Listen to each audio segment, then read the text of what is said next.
Megastar Chiranjeevi speed మామూలుగా లేదు. ఒక సినిమా సెట్స్ పై ఉండగానే మరో 2 సినిమాలకు గ్రీన్ సిగ్నల్ ఇస్తున్నాడు. మల్లిడి వశిష్ఠ డైరెక్షన్లో చేస్తున్న విశ్వంబర మూవీ ఎప్పుడో రిలీజ్ కావాలి, కానీ ఇంతవరకు విడుదల కాలేదు. నెక్స్ట్ ఇయర్ సమ్మర్లో రిలీజ్ చేయనున్నట్టుగా ఇటీవల ప్రకటించారు. సంక్రాంతికి అనిల్ రావుపూడి డైరెక్షన్లో రూపొందుతున్న మనశంకర్ వరప్రసాద్ గారు అనే సినిమాను రిలీజ్ చేయనున్నారు.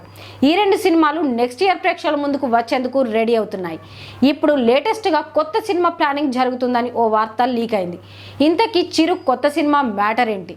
చిరు బర్త్డేకు డైరెక్టర్ బాబీతో సినిమాను అనౌన్స్ చేశారు.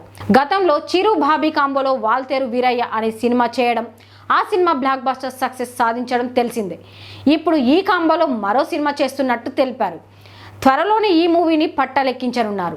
వాల్తేరు వీరయ్యలో చిరుతో పాటు మాస్ మహారాజా రవితేజ నటించినట్టుగా ఇందులో కూడా మరో హీరో నటించబోతున్నట్టుగా వార్తలైతే వచ్చాయి. కానీ ఆ హీరో ఎవరనేది మాత్రం బయటకు రాలేదు. ఇదిలా ఉంటే జైలర్ మూవీతో బాక్సాఫీస్ని షేక్ చేసి సూపర్ స్టార్ రజనీకాంత్కు అదిరిపోయే బ్లాక్ బస్టర్ అందించారు డైరెక్టర్ నెల్సన్ దిలీప్ కుమార్. ఇప్పుడు జైలర్ సీక్వెల్ జైలర్ 2 చేస్తున్నాడు. అయితే నెల్సన్ దిలీప్ కుమార్ మెగాస్టార్ చిరంజీవిని కలిశారని కోలీవుడ్లో ఓ వార్త చక్కర్లు కొడుతుంది. ఇటీవలే ఇద్దరి మధ్య హైదరాబాద్లో మీటింగ్ జరిగిందట.